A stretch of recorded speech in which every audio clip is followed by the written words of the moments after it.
जो पिछले टॉपिक में एंड किया था वो था एफर्ट्स फॉर डिसआर्मामेंट। अब देखते हैं डेवलपमेंट क्या होता है, कि डेफिनेशन क्या है और मीनिंग क्या है। इंडस्ट्रियल रिवॉल्यूशन के कारण जो प्रोसेस था इंडस्ट्रियलाइजेशन का, मॉडर्नाइजेशन का और अर्बनाइजेशन का, इसकी शुरुआत हुई। इंडस्ट्रियलाइजेशन जो औद्योगिकरण है, मॉडर्नाइजेशन जो आज का हम डेवलपमेंट देख रहे हैं, और अर्बनाइजेशन एक शहरीकरण जो होता है। क्योंकि एशिया और अफ्रीका के मार्केट्स को इन लोगों ने एक होलसेल गुड के तौर पर आइडेंटिफाई किया, पहचान करी, तो यहीं से कोलोनियल द्वारा जो है इसका शोषण शुरू हुआ और यहीं से ही इंपीरियलिज्म यानी साम्राज्यवाद की स्थापना हुई या स्टार्टिंग हुई। फर्स्ट और सेकेंड वर्ल्ड वॉर के बाद बहुत सारे कंट्रीज जो एशिया, अफ्रीका या लैटिन अमेरिका के थे, उनको आजादी मिल गई। अब ये जो बिल्कुल नए स्टेट्स फॉर्म हुए थे, इनको डेवलपिंग कंट्रीज के तौर पर नाम दिया गया। अब देखते हैं कि इन कंट्रीज का जो डेवलपमेंट था वो कैसे हुआ। सबसे पहले मीनिंग क्या है डेवलपमेंट का। दो महत्वपूर्ण पॉइंट्स कॉन्सेप्ट ऑफ डेवलपमेंट के डिस्कशन के लिए बहुत जरूरी।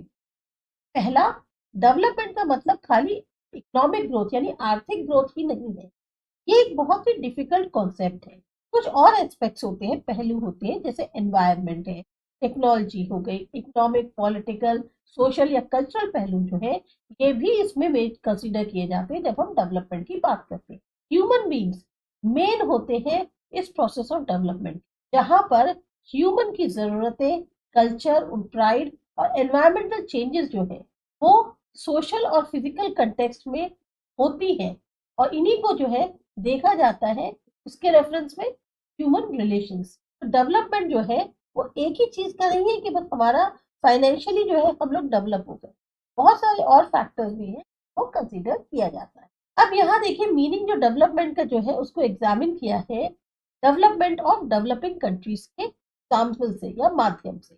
1974 में एक रिपोर्ट थी वर्ल्ड बैंक की, मेंशन किया गया था कि जो पर कैपिटल इनकम है डेवलपिंग कंट्रीज की वो 50% बढ़ गई, पर ये जो इनकम थी ये अनइक्वल मानी गई, असमान थी जो और स्टेट्स थे या सोशल ग्रुप्स थे उनके बीच में। तो कैजुअल वर्कर्स हैं अर्बन एरियाज के, जो सेमी अनएम्प्लॉयड थे, या जो स्मॉल फार्मर्स थे रूरल एरियाज में, एग्रीकल्चरल लेबरर्स हो गए या जो और लेबरर्स थे, वो अपनी इतनी बेसिक जरूरतें जो है वो भी नहीं पूरी कर पा रहे। ऐसी कंडीशन में जो कैपिटल था डेवलप्ड स्टेट से या मल्टीनेशनल कंपनीज के जो कि इन्वेस्ट कर रहे थे फॉरेन कंट्रीज में, का इस्तेमाल किसमें किया जा रहा था?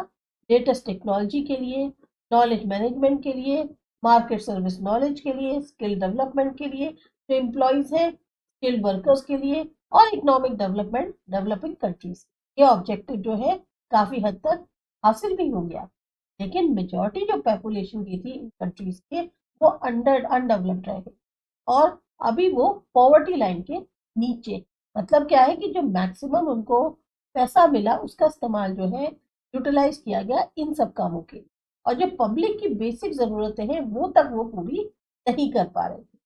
तो ये बहुत जरूरी है कि जो बेनिफिट्स है डेवलपमेंट के वो पूरी पॉपुलेशन को पहुंचे। इसके लिए लोगों का हिस्सा लेना बहुत जरूरी है। जो इकोनॉमिक डिसेंट्रलाइजेशन, अगर लोग हिस्सा लेंगे डिसीजन मेकिंग प्रोसेस में और प्रॉब्लम्स को सॉल्व करने में, जो कि खास तौर से पब्लिक से ही रिलेटेड है, उसमें अगर वो हिस्सा लेंगे सॉल्व करने के लिए, तभी इकोनॉमिक और पॉलिटिकल इक्वालिटी सामने आ सकती है या लाई जा सकती है। डेवलपमेंट जो है वो एक इन्वायरमेंटल प्रिजर्वेशन और प्रोटेक्शन के साथ साथ चलना चाहिए। मतलब जो डेवलप कंट्रीज है वेस्ट की, उन्होंने नेचुरल रिसोर्सेज बहुत जल्दी जल्दी यूज कर लिए, जिससे क्या हुआ, नेचर में एक इम्बैलेंस क्रिएट हो। अब क्या है, चाइना और इंडिया भी सेम इसी पाथ को फॉलो कर रहे हैं। मॉडल क्या होता है? Multi phase development. एक रिपोर्ट जो इंटरनेशनल कंडीशन ऑफ डेवलपमेंट की थी, द लिमिट टू ग्रोथ, ये पब्लिश करी गई थी international non government organisation club of Rome के द्वारा ईयर 1972 में। के अनुसार अगर हम जितने भी अवेलेबल नेचुरल रिसोर्सेज डेवलपमेंट के लिए उसको डिस्ट्रॉय कर देंगे जिस रेट से हम कर रहे हैं, तो आने वाले आगे 100 सालों तक अर्थ को जो है अपनी एक जो उसकी हाईएस्ट लेवल है डिस्ट्रक्शन की, वहां पहुंचा देंगे। मतलब जिस तेजी से हम इस्तेमाल कर रहे हैं तो नेचुरल रिसोर्सेज जो है बस आगे के 100 सालों तक अर्थ के पास उसमें कुछ बचेगा ही नहीं, क्योंकि हम सब कुछ तबाह कर देंगे। ये जो रिपोर्ट है इससे जो है एक डिस्कशन की शुरुआत हुई डेवलपमेंट पे और एनवायरनमेंट पे पूरी दुनिया के अंदर। डेवलपमेंट हो पर एनवायरनमेंट की कॉस्ट पे नहीं, अकॉर्डिंग जो कॉन्सेप्ट है मल्टी फेज डेवलपमेंट का, फिर उसको डेवलप किया गया जहाँ पर सारी बेसिक नीड्स जो है साथ साथ सोशो इकोनॉमिक और पॉलिटिकल नीड सोसाइटी की और स्टेट की वो भी पूरी करी जाए और डेवलपमेंट की कल्चर का होता है। मतलब आप सब चीजें ध्यान में रख के करें, एक ही चीज के ऊपर आप बहुत ज्यादा फोकस नहीं कर सकते। 1983 में जो यूनाइटेड नेशंस थे उन्होंने अपॉइंट किया एक कमीशन जो चेयरमैनशिप पे था नॉर्वे के एक्स प्राइम मिनिस्टर मिसेस ब्रंडटलैंड। 1987 में कमीशन ने पब्लिश करी अपनी रिपोर्ट आवर कॉमन फ्यूचर।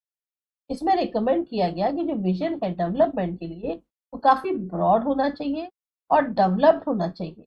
और जो डेवलपिंग कंट्रीज थी उनको रिक्वेस्ट किया गया कि आप इकोलॉजिकल बैलेंस अपना मेंटेन करें। साथ ही साथ ये भी रिकमेंड किया गया एक बिल्कुल नया कॉन्सेप्ट सस्टेनेबल डेवलपमेंट, जहां पर बैलेंस जो बना के रखना है, जहाँ एक तरफ ड्राइव हो रही है इकोनॉमिक ग्रोथ की वो तो आपको करनी ही करनी है, साथ साथ जो प्लैनेट का बहुत ही जल्दी टूटने वाला इकोसिस्टम है उसको भी आपको प्रिजर्व करना होगा। ये चीज आपको अपनाकर चलनी होगी। ये जो मॉडल है डेवलपमेंट का ये फ्यूचर के लिए भी काफी लाभकारी है। एक ऐसा डेवलपमेंट जहाँ डेवलपमेंट नेचर को ना डिस्ट्रॉय करे, जहाँ लोग जो है मेन सेंटर हो डेवलपमेंट के और जो बेसिक नीड्स है वो सारी पूरी हो। और यही जो है इस तरीके से हम प्रेजेंट और फ्यूचर जनरेशन की टेक केयर कर सकते हैं, तभी इसको हम कहते हैं सस्टेनेबल डेवलपमेंट।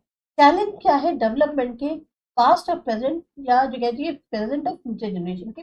1970 में एक जगह कहते हैं ना ब्लाइंड रेस हो रही थी डेवलपमेंट की वेस्टर्न कंट्रीज की, और उन्होंने जो है ये मान लिया था बिना डैमेज किए natural resources economic development possible नहीं। इसको आइडेंटिफाई करते हुए मिसेस ब्रंटलैंड कमीशन ने जो है कहा कि अगर वर्ल्ड जो है किस तरीके से रास्ते को फॉलो करेगा डेवलपमेंट के, कुछ भी नहीं बचेगा हमारी जनरेशन। जो प्रेजेंट जनरेशन है उसको इन नेचुरल रिसोर्सेज का इस्तेमाल इस तरीके से करना चाहिए कि जो इंटरेस्ट है फ्यूचर जनरेशन का वो भी ना खराब हो, डैमेज हो। तो शब्दों में एक ऐसा मॉडल ऑफ डेवलपमेंट को अपनाना चाहिए जो कि सस्टेनेबल लंबे समय तक चल सके।